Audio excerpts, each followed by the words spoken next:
Gentlemen, my name is Philbert Yee. I'm the project manager assigned this World War II Veterans Trail project. I work in the Boston headquarters, MassDOT Department of Transportation, Highway Division, and we're talking about this project tonight, which is the Norton-Mansfield Multi-Use Rail Trail Extension. This proposed project is the extension of the existing 2-mile Mansfield World War II Veterans Memorial Trail, which ends at the north of Briggs Street in Mansfield. And the project file number for this project is 607822. I wish to inform you that your attendance at this design public hearing can be formally recorded. Once the hearing is over, the attendance sheet will become part of the public records for tonight's hearing. If you would like your attendance at this hearing to be part of the public records, please sign in. The sign sheet is on the front desk, and you could also pick up a handout if you haven't had one.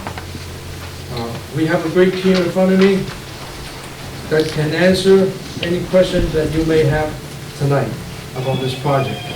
I would like to introduce members of my staff. To my left is Ms. Linda Walsh. She's a compliance right-of-way officer from the Boston Right-of-Way Office, and she will be assisting the town on any right-of-way acquisition that's required for this project. To my immediate right is Mr. Rich Oliveira. He's the District 5 Project Engineer who's responsible for the review and approval of this project. And to my far right is Ms. Ann Carrington.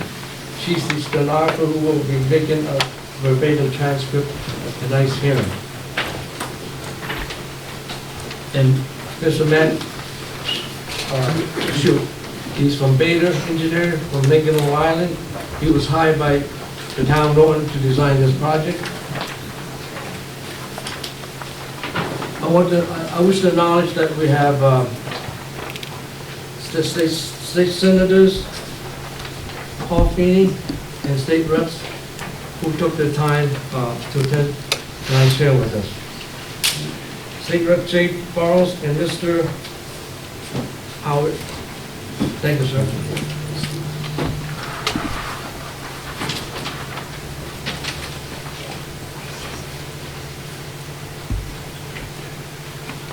In the handout, there's a notice of the hearing notice, which is advertised in the legal advertisement in the Sun Chronicle on Thursday, August the 1st and August 8th. It was also advertised in Mansfield on Friday, August the 2nd and the 9th, 2019.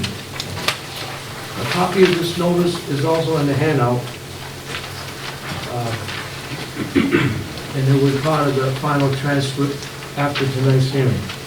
The purpose of this hearing is to all of us an opportunity to make a formal presentation of the proposed project, and at the same time it allows us to report your inputs and concerns regarding this project. This project we're talking about tonight is at 25% design stages. We could proceed after tonight's hearing to 7,500 and then the final plan specs and estimates for advertising. The total project cost is approximately at $3.8 million.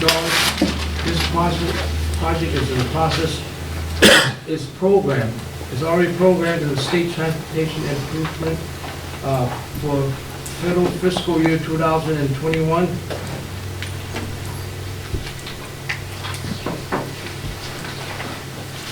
And we anticipate that we would advertise this in December 2021. In a few minutes, Mr. Chu will make a presentation of the project. But first, I would like to ask Linda Walsh to speak about the right-of-way process. Thank you, Phil. Good evening. When the Commonwealth, acting through its Massachusetts Department of Transportation Highway Division, indicated it would accept this $3.8 million project for funding, your municipality accepted certain responsibilities. One of those responsibilities is acquiring all the necessary rights in private or public lands for the design, construction, and implementation of this project. My function is to review and recommend procedures that your municipality will use in acquiring these rights. The procedures used must comply with both federal and state regulations. The current design plans indicate that there are approximately 25 permanent easements and 25 temporary easements required, but the plans are subject to change. The property owners impacted by this project will be contacted by your municipal officials.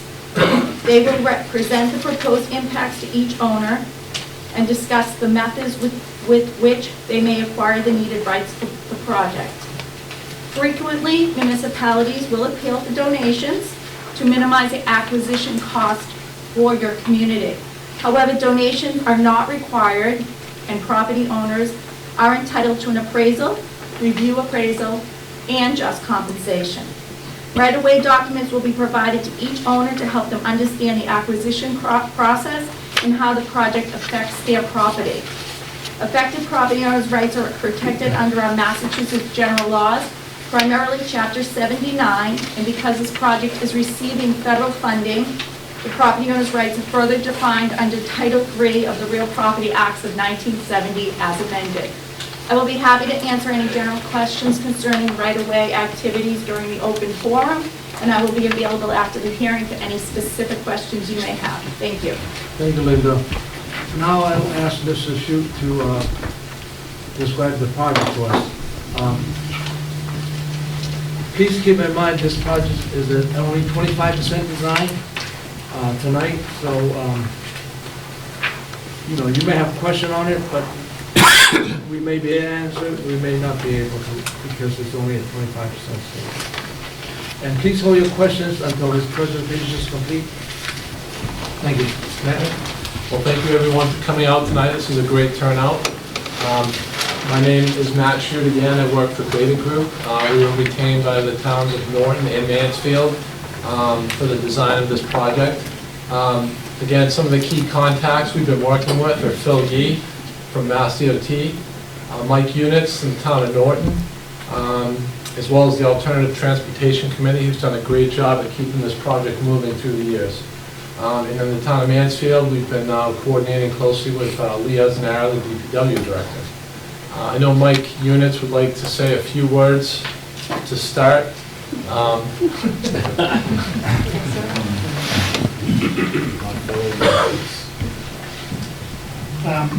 I just want to thank the state senator and state reps for coming tonight, and I appreciate your interest in everything you do for us. And also we have the town manager from Mansfield, Kevin Dumas.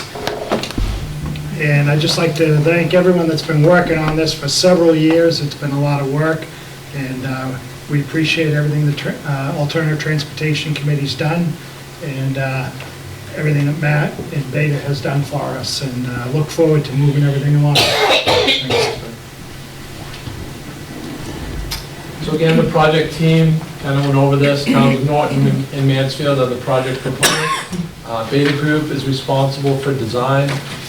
The Mass DOT Highway Division, their responsibility is administering the design process. They review every design submission, and they provide the resident engineer services, as well as a portion of the construction funding, along with federal highway. History of public outreach. This project, this length of project was originally proposed with the Mansfield Trail back in 2000. The project was, obviously this section wasn't completed as part of that project for several reasons, but it's been included in SERPID's Regional Transportation Plan. And for those of you not familiar with SERPID, that stands for the Southeastern Regional Planning and Economic Development District. They, as well as MassDOT, are responsible for planning and programming infrastructure improvement projects. Past public meetings, SERPID held a meeting in March of 2013, I believe at the library here, as well as a meeting facilitated by the Alternative Transportation Committee in February of 2014. So maybe some of you here were at those meetings. The project was approved by MassDOT's Project Review Committee in 2014. Design was initiated late in 2016, and the survey for the project was underway then. And as Phil mentioned, the project is currently on the 2022 Transportation Improvement Program, meaning it would be advertised for construction in late 2021 calendar year. So the project area, this is, a lot of the slides I have are similar to the boards you may have seen when you came in. I'm going to start at the northerly end of the project. The green solid lines are the existing Mansfield Trail. The green parking icon stands for an existing parking area. So the project begins at Fruit Street, at that existing parking area, proceeds to the south, and then we come across 495. So the trail is currently proposed to route through the Winthrop Dahl Nature Preserve property. There's an existing gravel path through that parcel today, so we'll utilize a portion of that trail location for this trail. Then the trail will go on road over the existing North Washington Street Bridge, use Cobb Street street layout, and then it will go back into the abandoned railroad corridor. Now, the railroad abandoned this corridor a long time ago. Most of the right-of-way is currently owned by the Mansfield, Foxborough, Norton Sewer District, or by the town of Mansfield. So proceeding south from Cobb Street, there's two roadway crossings of North Washington. One is here and the other location is here. This is the Arrowhead Village subdivision right here. There's a roadway crossing at that subdivision. Then proceeding south, we have Route 123 and Plain Street. And jumping down to here, this proceeds down past Briggs Street and meets up with this, again, green solid line signifying an existing trail. So this portion here is about 2,000 feet of 10-foot wide path that was built that the Mansfield, Foxborough, Norton Sewer District needed to construct some facilities off the trail alignment in here. So as part of that project, when they pulled out, they built that path. They needed it for access anyway, so that's kind of there waiting, and we'll meet up to the end of that. And then there's an existing parking area that was built at the end of that trail, and we're proposing another parking area on a town parcel on the other side of Crane Street. So all in all, this is about a 4-mile project. About 1,800 feet of that is on-road, and the remaining is off-road, keeping bikes and pedestrians away from vehicles, with the exception of the roadway crossings. So why do we need this project? Well, the town has a lack of off-road recreation and transportation facilities. Some of the challenges with the project are obviously how do we get over Route 495. Unauthorized access. I know historically the trail corridor has been used by ATV vehicles and other motorized vehicles. Roadway trail intersections, that's a concern with safety for the trail users, obviously, and alerting vehicles to those crossings. And right now, there's the Mansfield, there's a 2-mile plus or minus section of the Mansfield Trail that's constructed.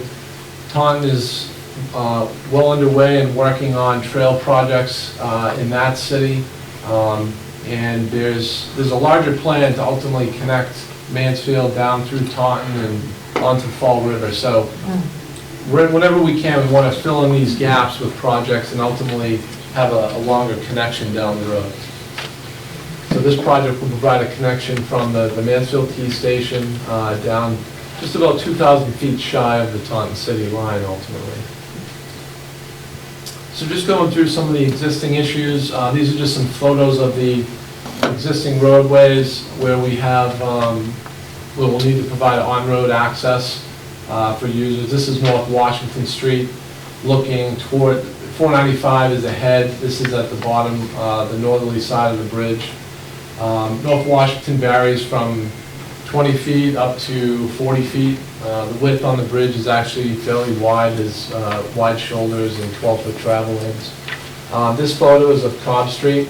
So this is looking with North Washington behind, looking down towards the west, and the trail crossing would be down in this area. This is Route 123. Obviously, fairly high-speed road, straight section of roadway. The existing conditions when the trail project goes under construction will actually be different than what's shown today. There's an ongoing MassDOT project to widen Route 123 slightly, build new sidewalks, and resurface that. That's going to get underway in the spring in earnest. So we'll be meeting into that project and some new sidewalks that will already be there for us. This is a photo of one of the crossings with North Washington Street, just demonstrating that we have a few cases today where the abandoned rail corridor crosses the roadway at an angle.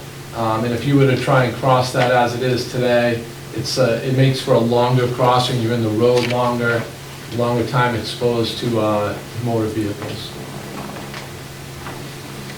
So the goals of the project are to provide a healthy transportation alternative, improved safety for alternative transportation modes, complete a network gap between the commuter rail in Mansfield and Miles Standish Park. I touched on that. To provide year-round recreation opportunities for folks, and improved access to some of the land preservation properties in the town, such as Johnson Acres, the Winthrop Dahl Preserve, and Henrich Woods. Just some bullets on the scope of the project. So it'll be a 10 to 12 foot shared use path, most of that a paved surface. There'll be a section of stone dust or other permeable material that water can drain through more easily on the Winthrop Dahl Preserve property. There'll be on-road accommodations to get users over 495 and down Cobb Street. We're also closing a sidewalk gap that exists today on North Washington. That sidewalk will be extended down to the parking area at the Dahl Preserve. There's new parking areas, as I mentioned. We are planning to resurface the North Washington Street Bridge over 495. MassDOT identified that need late in the 25% design phase. So that was recently added to the project to take the opportunity to improve the joints on the bridge and resurface the bridge deck. We're proposing varying types of pedestrian crossing treatments that I'll go through. There's 10 roadway crossings. There's a pedestrian hybrid beacon proposed, which I'll get into later, and rectangular rapid flash beacons. If you're not familiar with those, this is a photo of in front of Wheaton College. You may have seen those in operation. They emit a police-like strobe light when pedestrians press the button. Studies have shown that the yielding rate of vehicles to pedestrians increases from anywhere from 10 to 15% to 80% with the use of these devices. So Federal Highway has endorsed these highly as a safety improvement, effective measure. We're coordinating with, well, we're done coordinating now with the Route 123 project, but we were in close coordination to make sure improvements that were proposed at that crossing didn't have to be reconstructed when the bike trail project came through. Finally, there'll be informational kiosks, interpretive signing, and benches at several of the crossings. And one bullet I don't have on here, we will have some wetland replication to do as a result of some impacts to those resource areas. Alternatives that were considered for the project, largely the alternatives focused on how we were going to get over 495. What was considered there was having a bicycle lane on either side of North Washington Street and also on Cobb Street. And then the separated bicycle lane, which is part of this project, and separated bicycle lanes separate the users from the vehicle lane with horizontal and vertical elements. So something that you can see raised off the pavement and a horizontal separation from the cars. We also consider different surface materials through the Dahl parcel. There's a deed restriction on what we can actually do on that property, so the best fit was to go with a stone dust type surface for that section of the trail. Finally, on the parking areas, we're trying to reduce the pavement area in those parking areas. Some of them will be a crushed stone surface, similar to what was built for the parking area at Crane Street. Some of you may have seen that, where a portion of it is crushed stone and the rest is pavement. So these, I'm going to step through some cross-sectional graphics. So this would be from the user's perspective, looking down the trail. This section represents the majority of the project with, again, 12 feet of pavement and a 5-foot grass shoulder on one side that could be used for equestrians, horses, or other use. The next section, this would be our minimum section we would use in constrained areas such as wetlands, where we go down to a 10-foot path and a 2-foot shoulder on either side. And this is really the minimum that is recommended by several design guidelines that are out there for these trails. And these, again, these would be for fairly limited sections of the trail, only where necessary. And finally, this is a section of the trail within the Dahl parcel. Again, we're looking at a 12-foot wide trail. Instead of the asphalt surface, it will be a stone dust surface with gravel or crushed stone below. All right, I'm going to step through some of the roadway trail intersections. I'm going to be working from north to south, so starting at the Mansfield Trail end and then proceeding south to Crane Street. These graphics are identical to what was on that board in the back corner.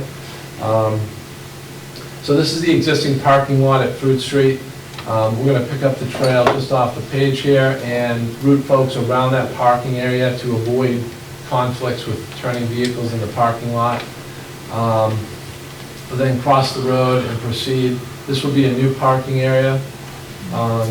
The idea at all, and this is going to be redundant as I go through, but the idea with these trail crossings is to introduce curvature to the path as you approach the roadway, to slow the users of the trail down. They will have stop signs and a stop line, just like a car would at a four-way stop. But the intent is to slow the bikes down before they get to the roadway so they can stop, look for a gap, and make that safe crossing. Many of the trail roadway intersections will consist of a kiosk with a trail map or other graphics to be determined at a later time, a bench, dog waste receptacles, trash receptacles. Those are pretty consistent at most of the roadway crossings.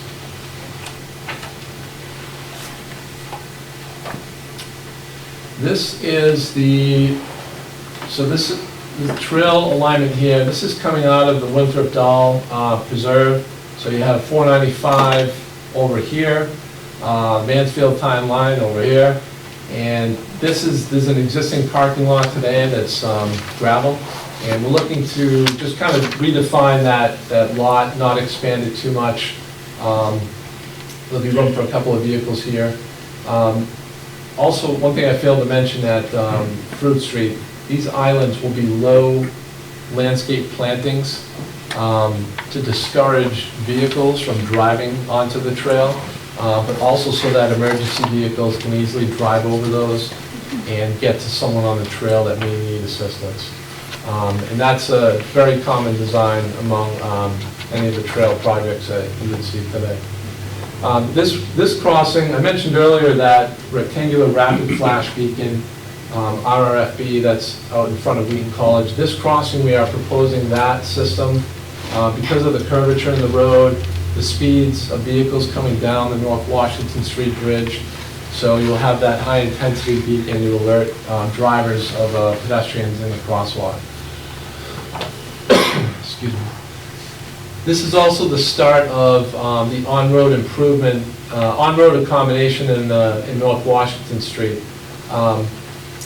What we're proposing here is a 12-foot paved area, so bikes will be traveling in this direction and this direction against traffic, separated by a 2 to 3 foot painted area with flexible delineators in the roadway, and I'm going to show you.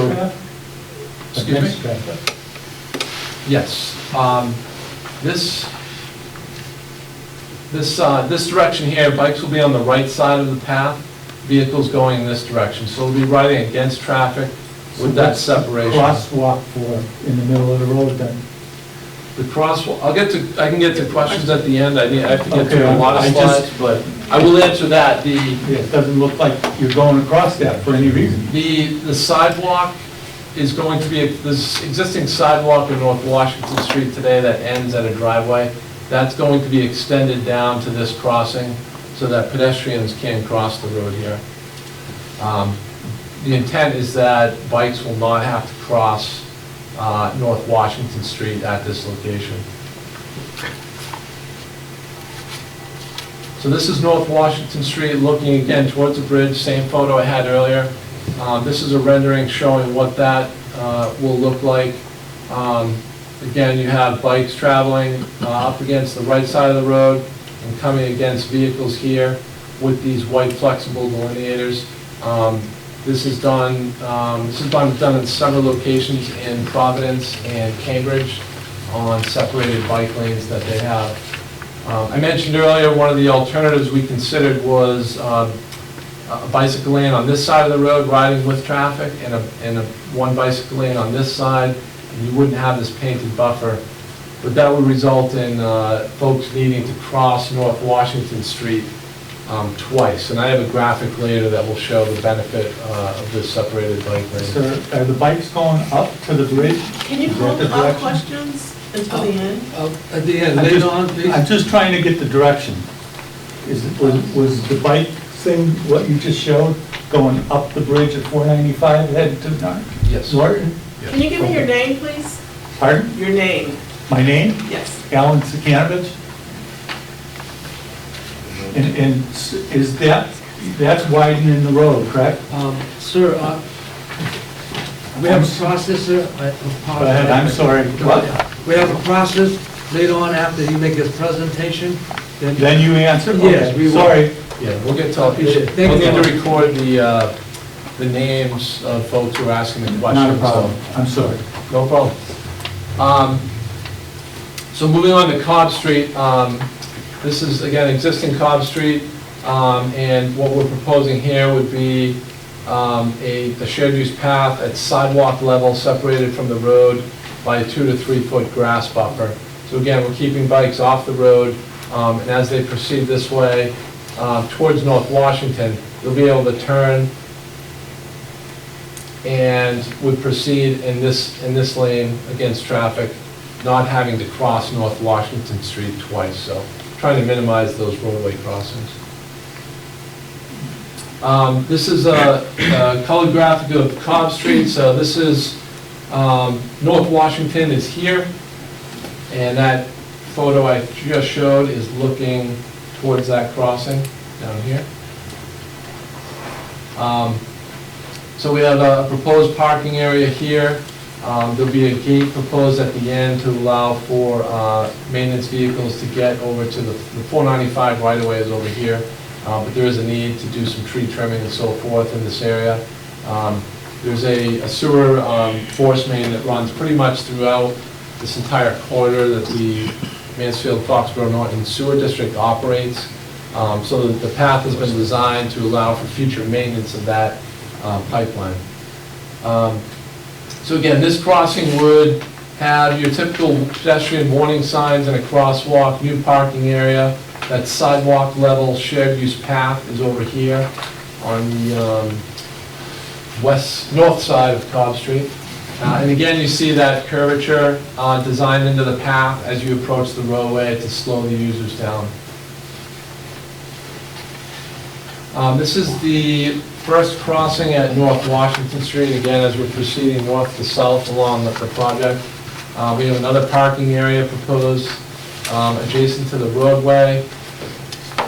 We're bringing users in, again, trying to cross that road at a 90-degree angle so that we have the shortest possible distance to cross in the roadway as possible.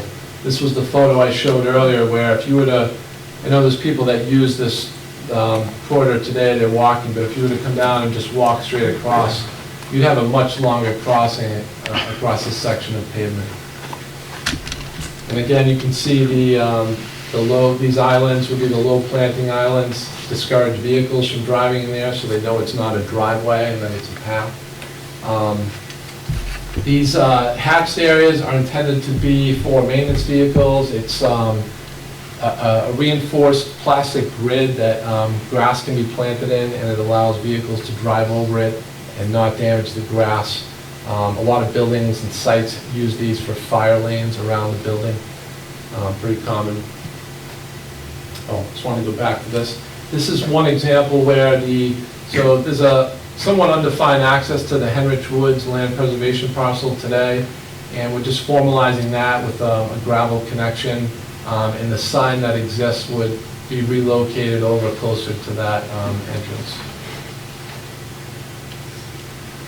So as we move to the south, going towards 123, we cross Arrowhead Drive, which is a subdivision off of North Washington Street. Again, similar curvature you see in the approaches, standard crosswalks and signs at this location. This is the second crossing with North Washington Street. Those familiar with the road know that as you're driving this way, you kind of come around a curve and then you go down. There's somewhat of a drop. So at this crossing, we are proposing that flashing beacon to provide advanced guidance to motorists. And again, you see those areas for maintenance vehicles to access. The reason we needed those here and at the other crossing was the curvature of the alignment wouldn't allow for the vehicles to navigate that. This is the crossing with Route 123. What we're depicting here is the build-out condition of what MassDOT's project will build starting next spring. It'll be 11 to 12 foot travel lanes and 5-foot shoulders. So users will be able to come down 123 from the town center and then access this trail through the wheelchair ramps that will be built. So these ramps will be built as part of the 123 roadway project, and the trail will tie into the back of those ramps. I believe sidewalk is proposed on both sides of 123 up until the crossing, and then it proceeds on the southern side of 123. Again, we have some benches and a kiosk proposed over at this location. This is the old station supply store here. And for a crossing treatment, we have the pedestrian hybrid beacon. So I'll advance to the next slide to just show you a picture of this. I can't think of a local example of one of these, but they're mounted on, similar to any traffic signal with your mast arm. They're mounted on similar mast arm, but the heads consist of two red beacons over a yellow beacon. And when the user presses the button, they alternate flashing and then they become solid red. So these are mounted up high above the roadway for visibility. There are certain requirements you need to meet to propose one of these, including traffic volume, the length of your crossing, and the amount of pedestrians or users you have utilizing the crossing. This is the only crossing location that will meet those requirements. So this will be, oh, sorry, just to point out these are painted stop lines. Cars will have to stop at those stop lines when the indications turn red. And you can see in the rendering those low plantings on the islands to discourage, again, vehicles from using that.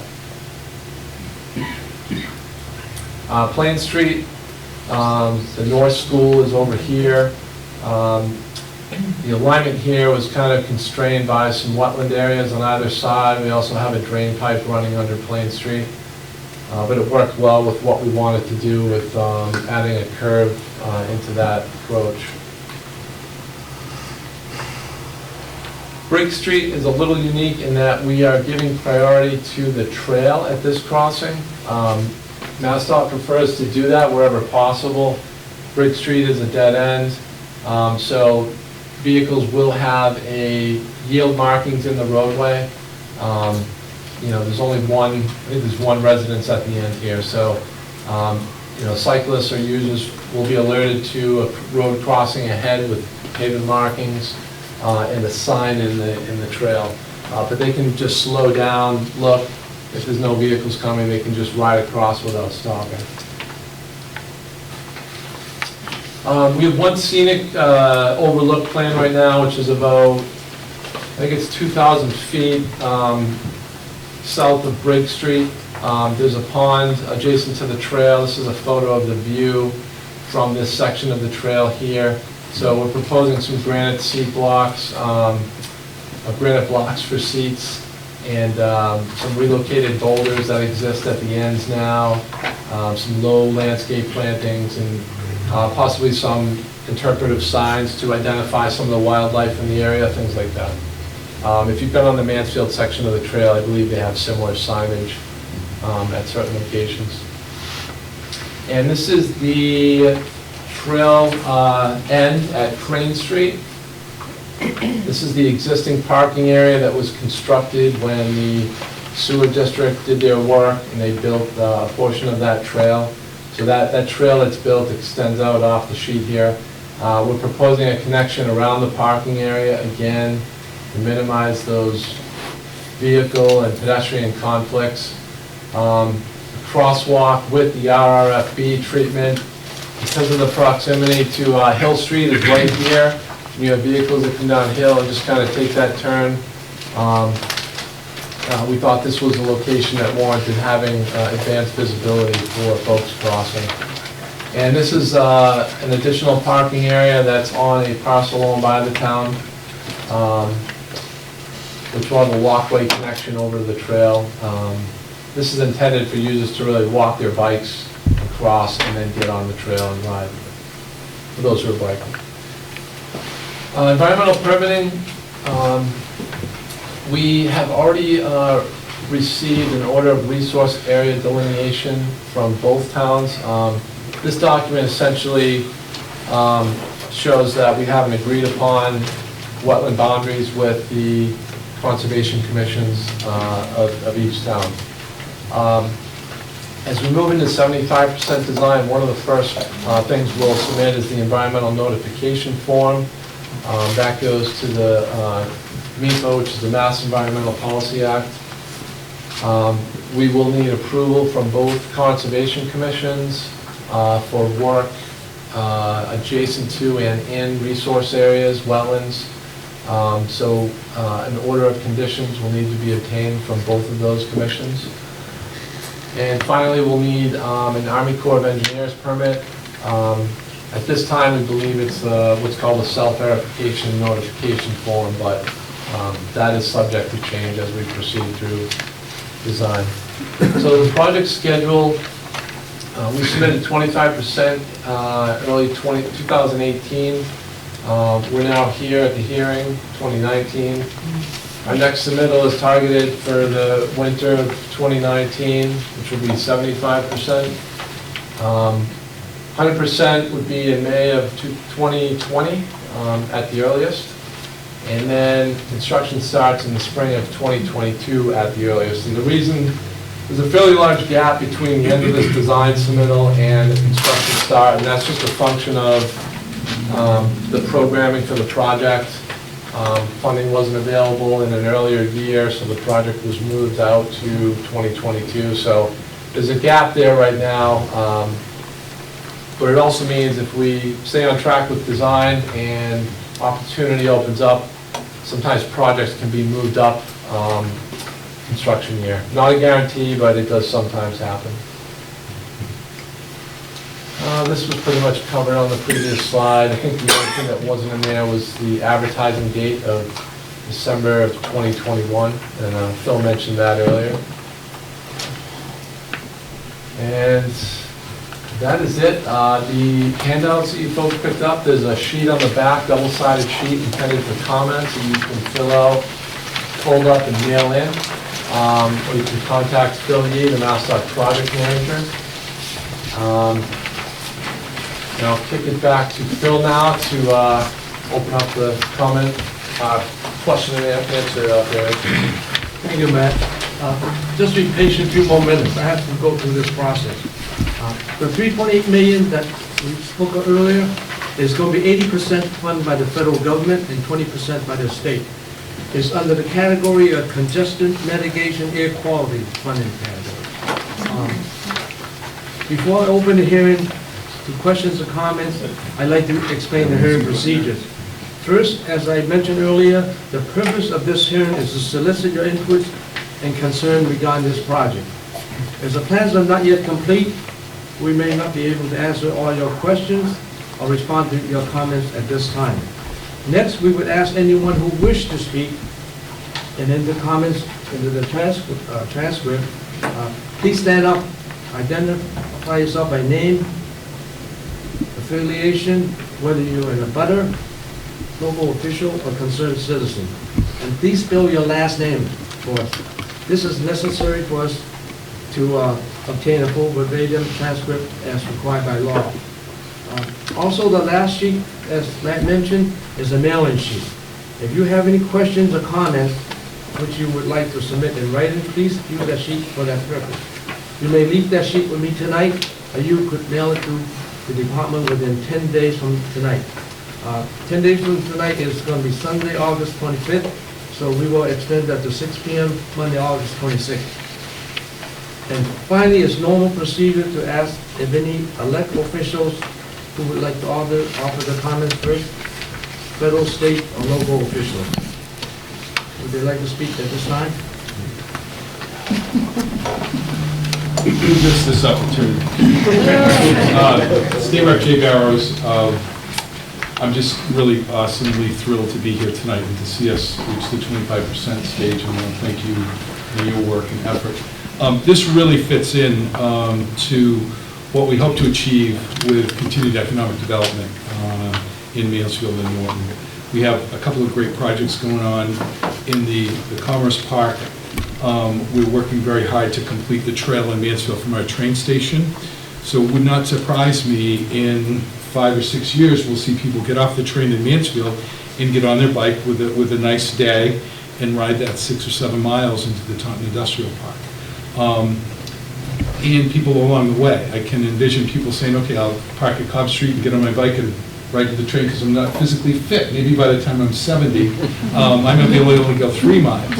But the point is, it really fits into what we hope to bring to the whole region. And obviously, SERP recognized it years ago, and we've been able to make some convincing arguments along the way. So I appreciate everyone being here tonight and everyone's support, and to cheer on the administrations of both Mansfield and Norton for their support. I know there's selectmen in both communities here as well.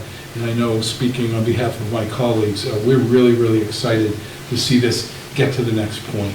And when it was done in Mansfield, a lot of people wondered, the trail doesn't really go anywhere. It goes to the airport. And the activity that's been created by that, and the safety of it, little kids learn how to ride a bike, and you don't have to worry about cars coming and all that stuff. The equestrian travel, walking, it's really added a great enhancement to our community. So I look forward to seeing it done in Norton, and we appreciate your support. So thank you. Thank you, State Rep Barrows. Anyone else wish to speak? Is it question time? Well, yeah. Okay. Yes. The hearing is now open to the public, and we welcome your questions and comments. Yeah? Could you come to the microphone, please? Pardon? Could you come to the microphone?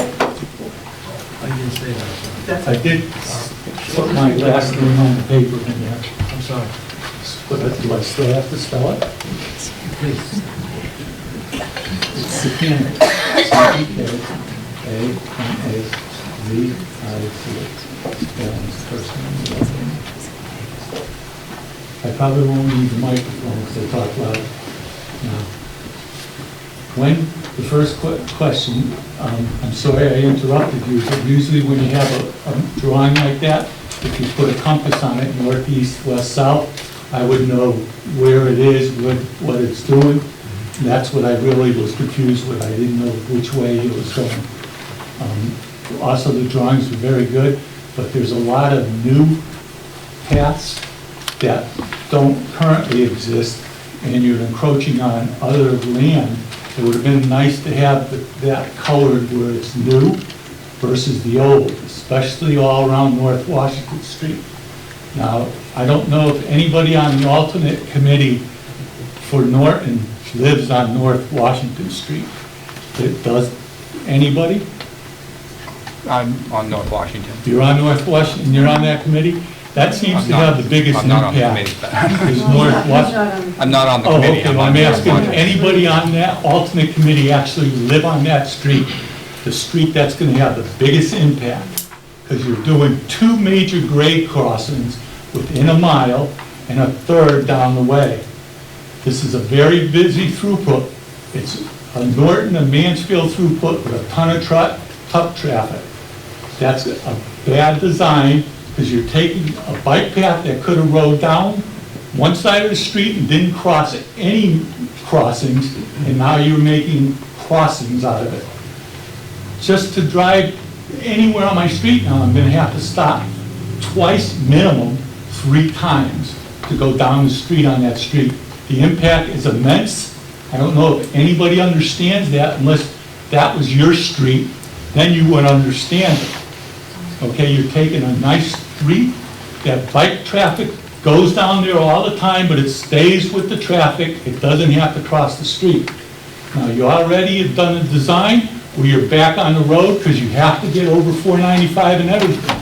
You could have continued on the road, but you didn't. You went to do and cut into what's called, the right-of-ways.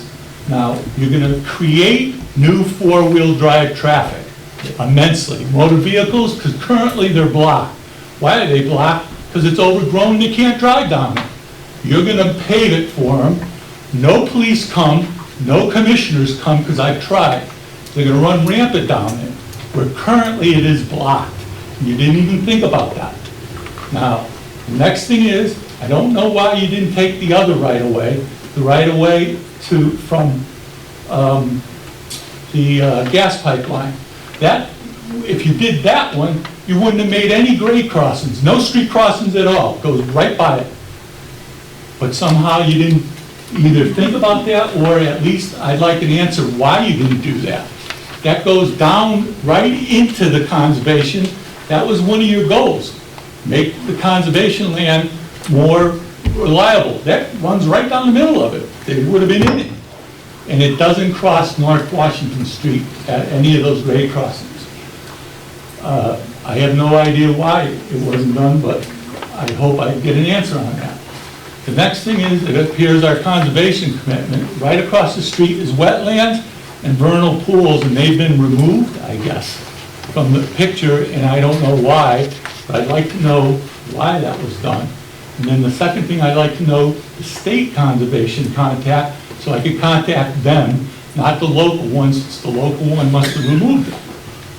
And that's right opposite 90 North Washington Street, the whole land that it looks like you're redoing, putting little plastic things across it.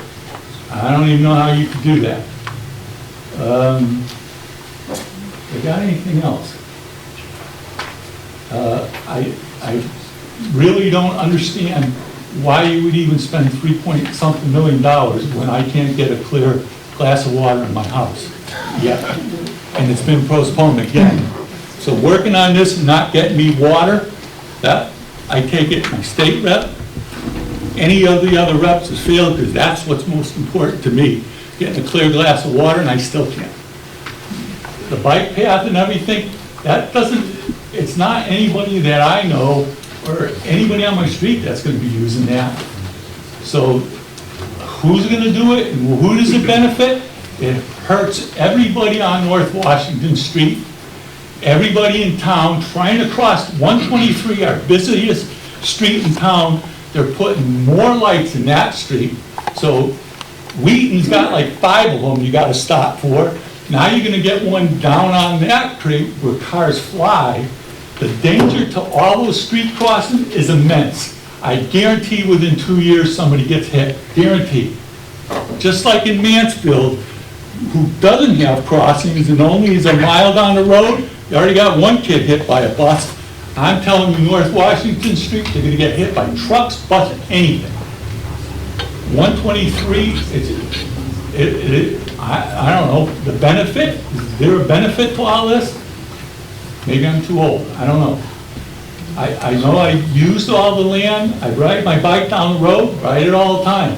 I don't have trouble. You ride with traffic, not against it. 50% of the bike riders ride against it still. The noise that's gonna come from this and everything, all day, all winter, everything for our street, it's immense burden for us. I don't know where in your project you were gonna let the abutters know of this, because I've still not been notified. When does that happen? Should have we known about it yet? There were meetings in the town on this project before. Because nobody, I haven't got anything, and I'm directly across the street from it. Yeah, I can't speak to how the prior notifications were for the other meetings, but just let me try and answer some of your questions. Sure. But I would encourage you to get your comments in writing on that form, I will. so that we can process it and have others take a look at it. Because I'm certainly not, I apologize, I'm not going to remember all of your questions. But, so the intent is to get people off the road and conflicting with vehicles wherever we can. But So- once you hit the road, even for a half a mile, you're on the road. If you don't mind me, I'm sorry. just let me talk through and then. Got it. I have a few points I want to make. So the North Washington Street corridor is not wide enough today to accommodate bikes per the standards we have to meet.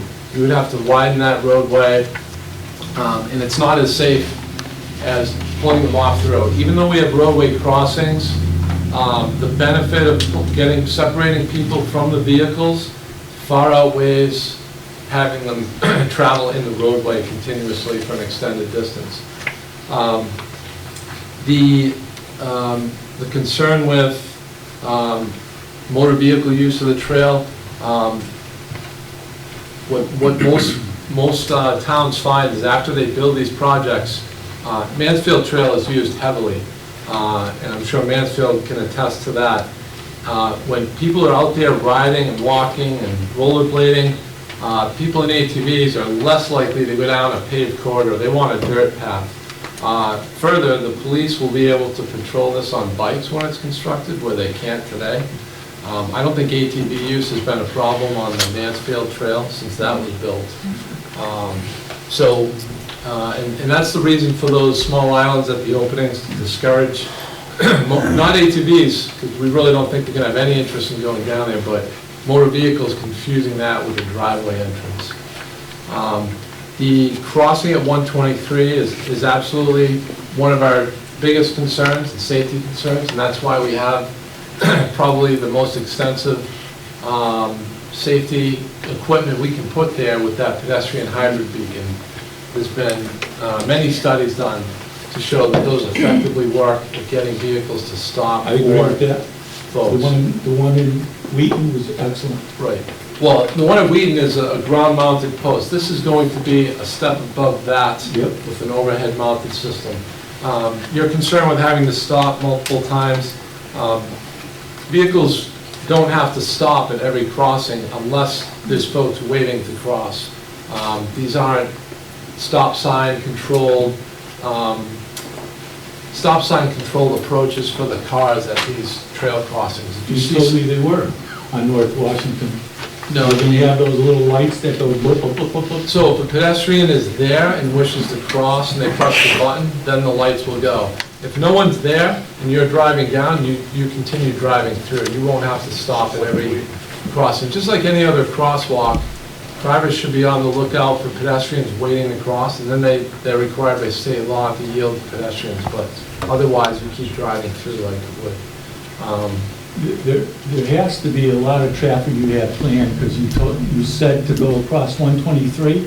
Part of the reason why you've got the permit is the amount of traffic that's gonna go down across there.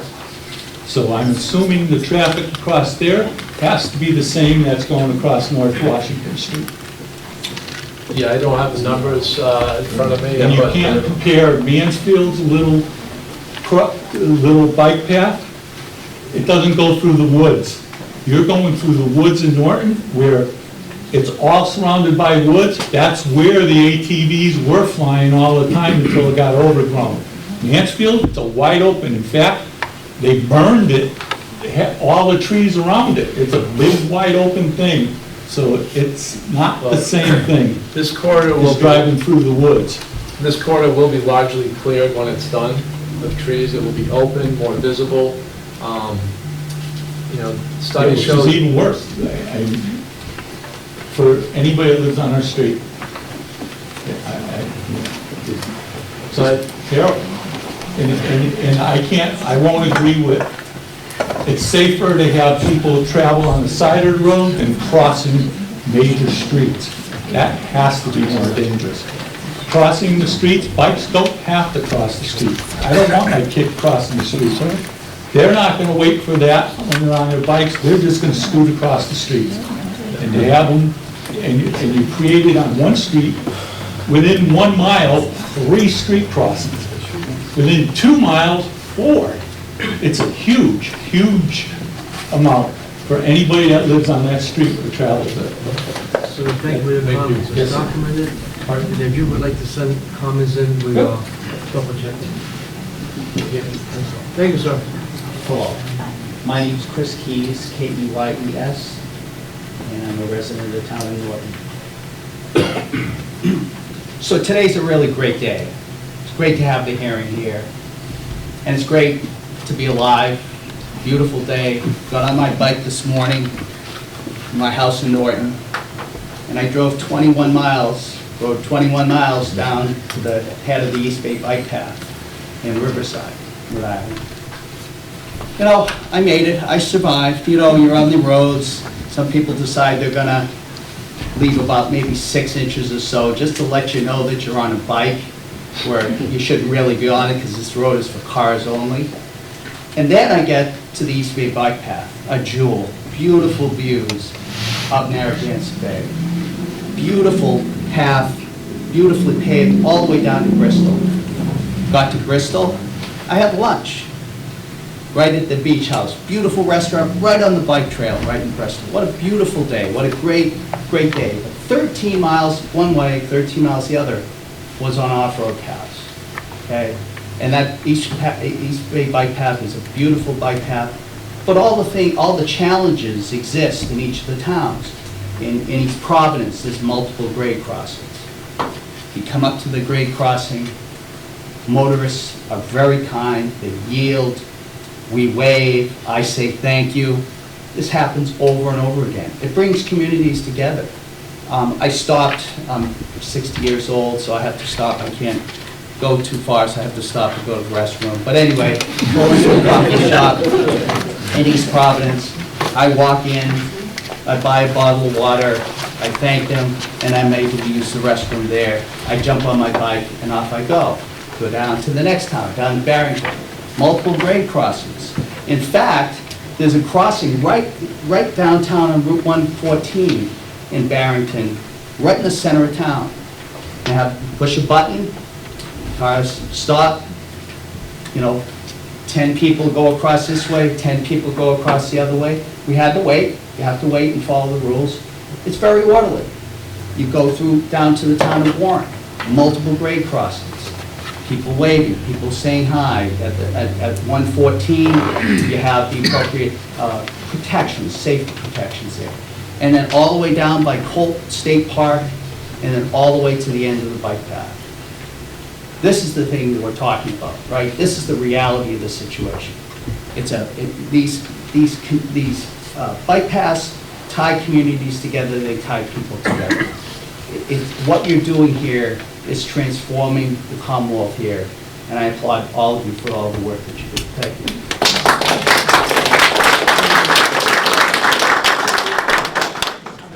Marie O'Malley, I live in Norton on Briggs Street. And for the gentleman that was concerned about living there on North Washington, I live right off of South Washington. And although there's going to be those breaks on North Washington crossings, and it's going to slow things down if it's flashing, I think that's a great thing to slow that traffic down on North Washington and South Washington, because people fly down there. I also bike, but I don't bike on North and South Washington. I also walk the loop around South Washington to Plain Street, to Hill and Crane Street, and it's very difficult walking there. So I think that this project provides a lot of safety. If people have to slow down when there's some crossing, I applaud that. So just a different perspective. You're entitled to yours, but I just thought I'd share mine as well. So thank you. So you won't have to stop 3 times in 1 mile. My name is Garth Gergerich, Gergerich. I just want to voice my support for this. I grew up in Fayetteville, Arkansas, which has 27 miles of community trails, and it's a great part. It does tie the community together. You can travel from city to city on those. Then I moved to East Providence, and I love the East Bay Bike Path. And again, it's something that brings people together, and you're all just out there having a great time. I think that trash cans, there was discussion of having those available. There's a lot of trash around here, and making sure that those are at many of the crossings, and there's a plan to regularly address those, I think will help. And then for the plantings, I think it'd be interesting to take a look at looking for local plants, local wildflowers and things, just as opposed to shipping in stuff that will die every winter and not come back. That's it. Thanks. Peter Wiggins, Wiggins, the Army near Norton, lifelong resident of Norton, Massachusetts, and a lifelong resident, and I'm supportive of bike path because yesterday I was in Mansfield before the Mansfield Select Board meeting, and I took a look at the bike path, and it's a beautiful bike path, and I'm all in support of a bike path, and I'd like to thank the state reps and you, Massachusetts, for a good job, and I'm all for the path because we need more walking space, and we need more biking space, and we need more people to enjoy this beautiful, beautiful rail trail extension. And I looked at the rail trail, and it looks beautiful, so it's time that we move forward with this project. Thank you very much.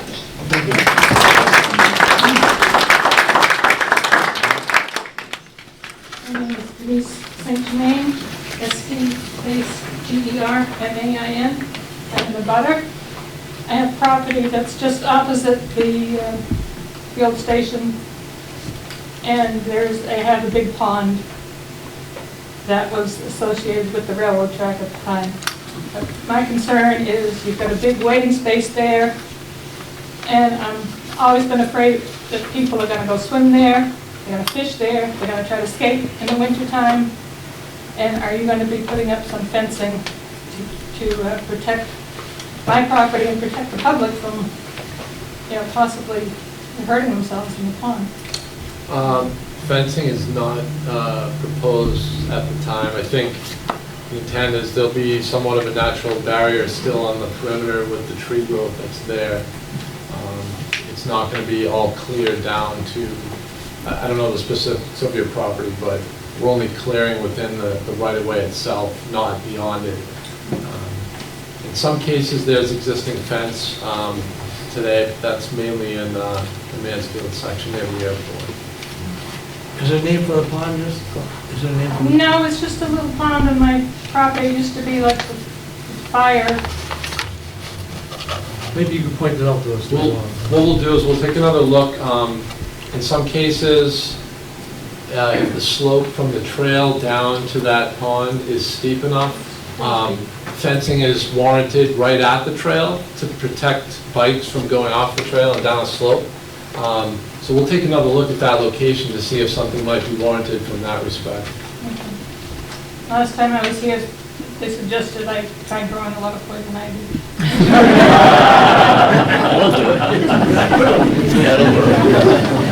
Not cool, I don't think. Charles Stone, CON, ANT. I live on North Washington Street. I can't wait for this to begin. If there's anything we can do to speed it up, let us know. My son loves to use the bike path in Mansfield. We go over there all the time. We go up and down. Sometimes we go all the way to the end, get ice cream, and come back and maybe have lunch at the airport. So I can't wait for this to happen. And my yard butts right up to it, so it will have easy access. And I am sad that I won't be able to drive my ATV up. There's an ATV for sale if anyone wants it. But no, this is going to be great for Norton, and I didn't realize it was going to go all the way down to Fall River eventually, so that'll be a great day trip. Overnight, who knows? But it's a good time. Thank you.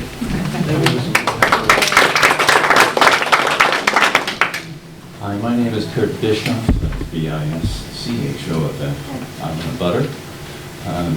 I just have a couple of questions.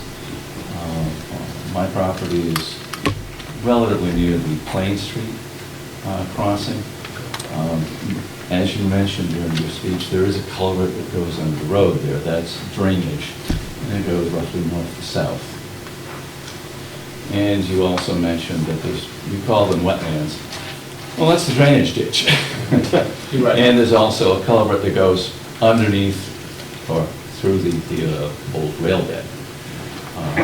There's a drainage ditch that keeps going up on a northerly fashion for, I don't know, several hundred yards past my property with kind of ends, because when they pulled out the old track bed and so forth, some of that ended up disappearing. However, the abutters from that point downward, that's where all the drainage from my property goes. I don't have a pond or a stream or a river, but I do have a basement. So if that's blocked off, I'm going to have some issues, and probably the 3 houses that go down the road. And on the other side, once the culvert empties into a drainage ditch. So my question really is, what's going to happen with that? How will that be impacted? So as we go into 75% design, which is the next stage, we take a closer look at how the drainage flows and so forth. But for the most part, the trail is being constructed on top of the material that's there today, maybe 6 to 12 inches higher. We're not filling in any ditches that exist. There should be minimal, if any, change to the way water flows today in the construction condition. Okay, I guess we wait for... But we'll make note and take special attention at this location with that in mind. What number is the address, sir? What number is it? I'm on 13 Perry Street. 13 Perry Street. Another of this would be... You mentioned Plain Street. Did you mention Plain Street too, or no? No, I didn't mention. Well, I mentioned Plain Street because Plain Street is the crossing. Oh, okay. So this is Plain here, the school's over here. Are you Over there. over here? Yeah, I don't know what the scale is, but Okay. yes. So you're on the other side of the crossing from the north school? Northern side, yes. Okay. So when would I find out, and how would I find out what you're going to do, knowing you don't have the answer today, because I didn't see that there was another public meeting planned? Right. Typically, there is not another public hearing held by Mass DOT.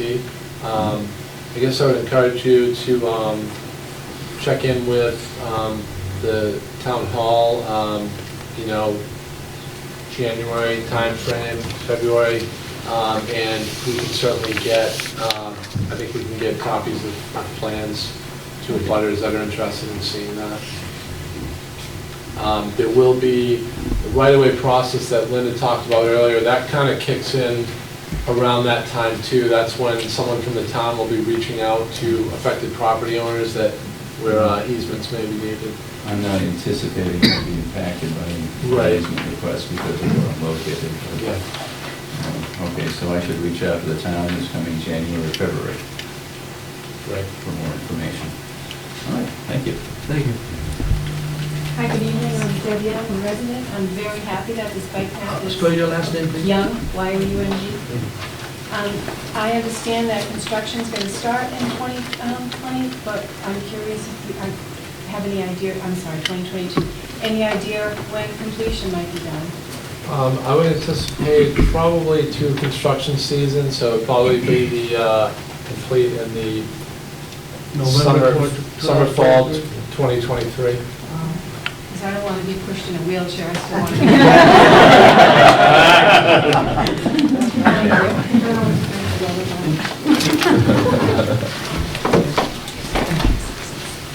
Catherine Gito, 1 Arrowhead Drive, I'm one of the butters. So question, I'm in a butter, I've never been notified. When a notification is supposed to be sent out? So for this hearing, MassDOT does the notification for that, and it's published in the paper. I know the Trail Committee has a Facebook page. I'm not sure how else flyers were distributed, but MassDOT's policy is to post in the local paper. Right, I know about tonight's meeting because of Facebook and all of that, but you had mentioned earlier in the presentation that abutters have been notified earlier. I've never received anything. Will we receive anything in the future, moving forward, when construction is supposed to start? What's happening to us? What's happening with our property?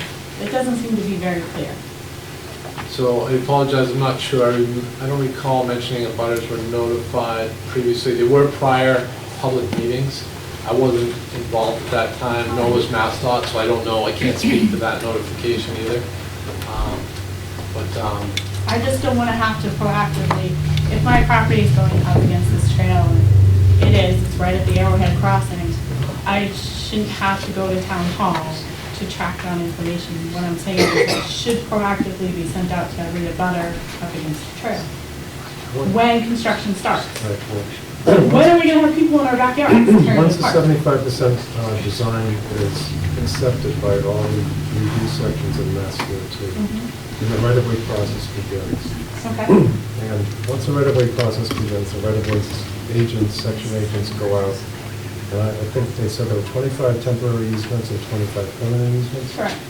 So depending on where your property falls in that scenario, you would be visited and you would they go over the plans with you and any specific impacts or no impacts to every property. So 175%. Every abutter against the trail will be Right, contacted. everybody within those 25 and 25. So But what if you're not within those 50 people?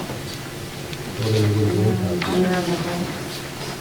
So there's only 50 properties total that are abutting the trail? I guess I'm just trying to be Right. clear here. That would be Okay. impacted either with a temporary or a permanent easement.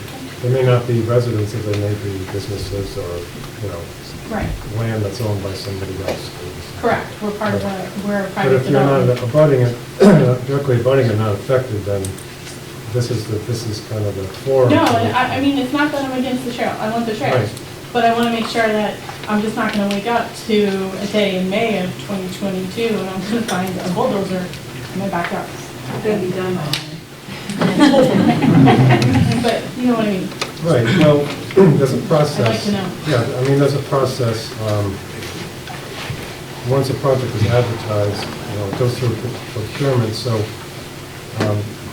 when construction starts, the town will know, there will probably be in local newspapers, construction to start on a rail trail, there'll be buzz about it. It's not just going to happen without anybody really knowing. Right, and that's what I'm trying to get at, because that hasn't been clear tonight on when we're going to be notified. And honestly, if it's 50 properties, letter and email would be a hard thing to do. Just a suggestion. Can I just speak as well? This is a town project. We're here because we're advertising it, we're constructing it, we're participating in it. But you're gonna have to follow up with the town, look on their website. Maybe they can provide something. I know town officials are here today. I think the residents would like to be kept up to date. I think that would be a great idea. if you have an actual easement on your property, there is a process, and you will receive an outreach letter. Okay, that's fine. But I agree, I understand, not everybody that abuts the path may have an easement on their property, so in theory, may not necessarily receive something in writing. So you need to really keep in touch with the town. The town will need to, their DPW, their planning office, they'll need to really kind of keep the residents updated. You can always check in with Bill, the project manager here, the designer, but a little bit is gonna have to be you being proactive as well. All right, what I'm kind of asking is for everybody else to be proactive as well. Because it seems very reactive from your side. That's all. Thank you. Thank you. Hi, Carla Rismeyer, R-I-S-S-M-E-Y-E-R. I'm a resident. I have two unrelated questions from your presentation. The first is, how many new parking lots are going to be along this? 4. 4. So is there one on Cobb and like one right in front of the Heinrich Woods, or is that the same parking? No, that's different. There's one off of Cobb Street, and then there's also one in front of the Henrik Woods. Kind of the sign that's there today would be close to that area. That's what I thought I followed, but it seems, isn't that like a quarter mile or half a mile apart? It seems like it might be excessive. So, based on experience in other projects, you can never have enough parking for these facilities. Fortunately, we're not going to have nearly enough parking. The Mansfield Trail parking lot is always full. We're not concerned about having too much parking at all. Okay, so rather than having one larger...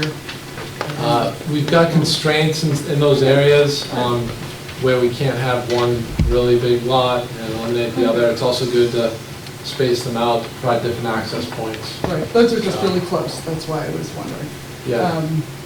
My second question was on what areas do you think, you said you would have to do some wetlands refurbishment, that's not the word.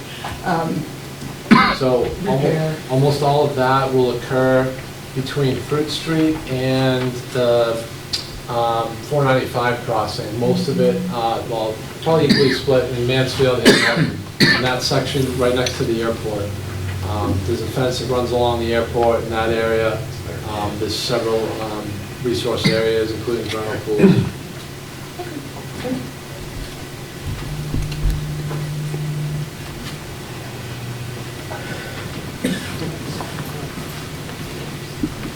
Michael Units, Y-U-N-I-T-S. Just in answer to the question about notification, if anyone, you can sign up on the town website to get alerts, so anytime the Alternative Transportation Committee is posting a meeting, you can sign up to get an alert for that. And when construction starts, we will have our digital signs out that will let people know that construction beginning at a certain date. It'll be on the town sign, so people will know in advance. Thank you, Mike. Any other questions or comments or concerns from the public?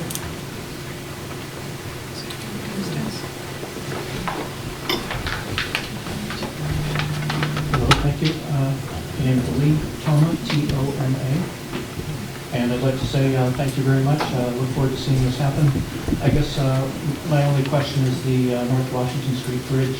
I'm sure you're constrained by width there, and it looked like from the rendering that the multi-use path would be at the same level as the roadway, only separated by posts and a buffer area. That's correct. Sorry. So I'm not an engineer in this area, so I don't know if that means that you can't have it raised like a sidewalk kind of thing. Maybe you need more space for that, but I just wonder how that's going to work, like in the winter time when the snow plows come through and clear the snow and posts get wiped out. Great question. We can't raise the level of the path up over the bridge because it will involve reconstructing the bridge deck, which will drive the project costs much higher, and we wouldn't have enough funding to do the project. The proposed crossing treatment is has been done in many communities and cities. Providence, Cambridge, I mentioned. And they've done something similar on the Longfellow Bridge in Boston. These posts will be designed to spin out of their, the mounts that hold them in the pavement in the winter, the clearing. Yeah, it's a common problem in the Northeast with this type of separation, but we feel that this was a better solution than having a bike lane on either side on both sides of the road and having people having to cross twice. So we've eliminated 2 roadway crossings for cyclists with this. Okay, I guess I'm just wondering, is it possible to maybe put in like little concrete dividers, like, I don't know, parking stops or whatever you call them? Right. Yeah, something. Basically, I'm thinking that with the posts gone and in the wintertime, drivers will like zoom around on the right, past that way. It seems like it might be a potential hazard. Yeah, the problem with the curbing set up like that would introduce drainage problems. Now you're catching pavement runoff at those. They have ones that are designed to be slightly raised. They get clogged with debris. There are maintenance headaches. So this design was kind of developed along with the maintenance abilities and concerns of the town too. So thank you very much. That's the proposal at this time. How wide is the bridge existing? Your name, sir? Alan Scannigan. How wide is the bridge? I believe it's about 40 feet wide on the bridge itself. Okay, how much are you taking away? So this will be 12 feet of bike path, separated bike lane, a 3-foot buffer, 2 11-foot lanes, and then we're left with today it is about an 8-foot shoulder on one side of the bridge, so this will go down to about 4 feet on that side. We're not reducing the width of the bridge, we're just marking it differently with paint. Well, you're reducing the width of the travel lane. From 12 to 11 feet. That's it? Foot? Correct. Doesn't look like there's 15 feet on each side of the road today, extra. No, today on the bridge, there's 12-foot travel lanes and 8-foot shoulders. 2 8-foot shoulders? No, 1 8-foot shoulder on either Okay, so that's side. 4 feet on either side. That doesn't, somehow, the math doesn't seem like it's adding up. So, this is about 4 feet from the curb to the white line. That's 22 feet for the travel lane, so now we're at 26. A 3-foot buffer is 29, plus 12 feet for the separated bike lane is 41, 42. So I said approximately 40 feet, but we have enough width. Okay. Yeah. Thank you. Yes, miss? My name is Catherine Patch, I'm a resident of Morton, P-A-T-C-H. I've seen this in different settings with separated bike lanes like this. I'm not sure if it would be appropriate here, but in kind of more urban settings, we've seen painted bike lanes, whether they be striped green all the way through to kind of just give it a little bit more visibility, and I wasn't sure if that would be appropriate in this area. Yeah, so typically the bike lanes painted green are used at larger intersection crossings, so that where you have a wide open space, it's clear where the bikes are supposed to go. Separated bike lanes are not, generally you don't have that green surface treatment in this case. Okay, thank you. Yeah.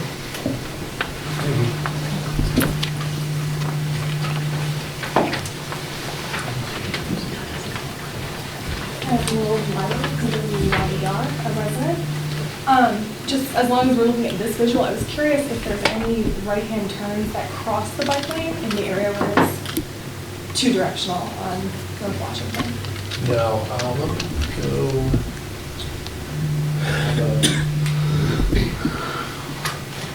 Extra slide, bonus slide. Bonus material for everyone who's fifth. So The intent of this was to help illustrate. The green is what's proposed, the route of, so this is, sorry, let me orient. This is 495, North Washington, Cobb.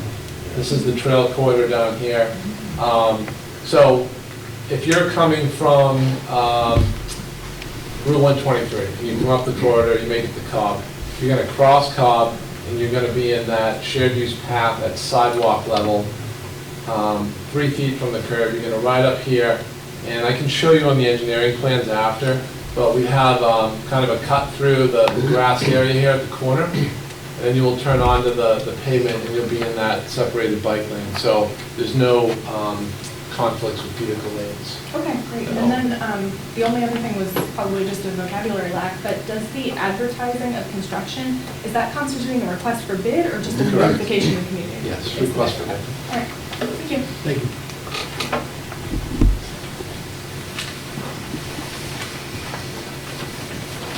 There's no more questions, concerns? If there are no other questions or comments, I'd like to remind you that the last sheet of the handout is a mailing sheet. I don't, you returned enough, Matt? Did anyone get a copy? There was 50. I have one here. If you have any further questions or comments? I have one. Oh, Would you- whoever Somebody else needs might one. need it. I don't need it. If you would like to submit, please use that sheet for the purpose. You may leave that sheet with me tonight, as I mentioned earlier, or send it to the department within 10 days. By Monday, August 26th, 6 p.m., that's the deadline date that you can submit, and I will put it in the hearing transcript.